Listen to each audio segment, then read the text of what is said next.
இந்த பெருமானை தரிசிப்பதற்கு மும்மூர்த்திகள் வந்திருக்கின்றார்கள்.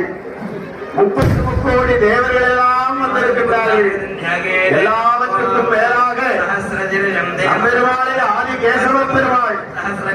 கேசவன் என்றால் ஆபரணங்களை அணிந்திருந்து நம்மையெல்லாம் கேசமாக நம்மையெல்லாம் கேடயமாக இருந்து பாதுகாப்பவன் என்று பொருள்.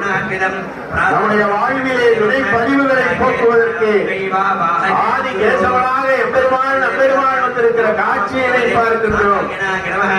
விண்ணளவும் விண்ணிலே இருந்து மும்மூர்த்திகளோடு முனிவர்களும் யோகிகளும் வந்திருக்கின்றார்கள். நம்பெருமாள் இந்த அர்ச்சத்திலே எழுந்தருளுவதற்கு எப்படி வருகிறார்?